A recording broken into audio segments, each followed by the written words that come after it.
जिसकी मृत्यु का समय नहीं। आज का सबसे बड़ा सवाल ये है कि बाहुबली 3 कब बनेगी और क्या होगी इसकी कहानी। और जब से राजा मौली और प्रभास ने अपने पहले के इंटरव्यूज में कहा है कि बाहुबली 3 बनेगी ज़रूर, लेकिन कब ये कहा नहीं जा सकता, तब से फैंस की एक्साइटमेंट और ज़्यादा बढ़ गई है। और फैंस कहानी क्या हो सकती है उस बारे में अपने अपने पॉइंट ऑफ व्यूज़ दे रहे हैं। अगर हम बाहुबली 3 की कहानी के बारे में बात करें तो कहानी बाहुबली बिफोर द बिगिनिंग की जो नॉवल सीरीज़ है उस पर बेस्ड हो सकती है। आपको बता दें कि इस नॉवल के 3 पार्ट्स हैं और इसका पहला पार्ट बाहुबली दी कंक्लूजन के बाद 2017 में ही रिलीज़ हुआ था और उसके बाद 2020 तक 2 और पार्ट्स भी रिलीज़ हो चुके हैं।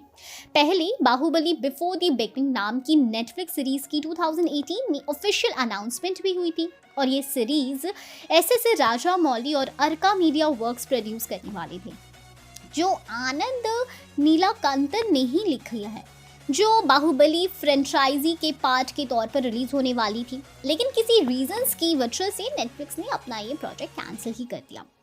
आनंद एक author, screen writer and public speaker हैं जिन्होंने 11 से भी ज़्यादा माइथोलॉजिकल फिक्शनल नॉवेल्स इंग्लिश और मलयालम में लिखी है और वो अपनी कहानियों को एंटागोनिस्ट और सपोर्टिंग कैरेक्टर्स के पर्सपेक्टिव से बताते हैं, जो एक काफ़ी यूनिक स्टाइल है, क्योंकि जो विलेन होता है उसके विलन बनने के पीछे की कहानी काफ़ी इमोशनल और सैड होती है।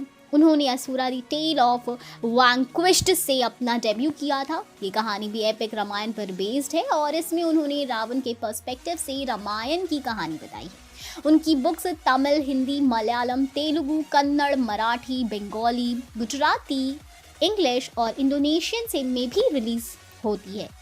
बाहुबली बिफोर द बिगिनिंग में 3 नॉवेल्स हैं। पहली है दी राइज ऑफ शिवगामी, जिसमें राजमाता शिवगामी की बचपन की कहानी है।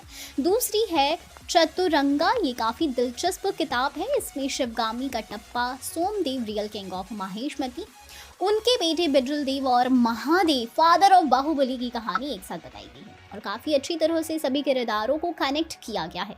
और सीरीज़ की आखिरी किताब है क्वीन ऑफ माहेशमती और इसमें शिवगामी किस तरह से सबको पीछे छोड़कर माहेशमती की महारानी बनती है वो बताई गई है। और अब आप भी सोचिए कि अगर इन सारी किताबों पर वेब सीरीज़ या टेलीविजन सीरीज़ बनाई जाती है तो वो कितनी मैग्निफिसेंट और एपिक होगी। और बाहुबली के फैंस भी यही चाहते हैं कि इस बार मूवी की जगह सीरीज़ ही बनाई जाए और हमें पूरा भरोसा है कि बाहुबली 3 एक ऐसा ही spin off story base series होगी जैसे हैरी पॉटर की HBO फिर से एक वेब सीरीज़ बना रहा है, वैसा ही कुछ नेटफ्लिक्स पर भी होगा। खैर अब आप बताओ आप कितने एक्साइटेड हो इस मूवी को लेकर। हम फिर मिलेंगे नई वीडियो के साथ। Bye bye.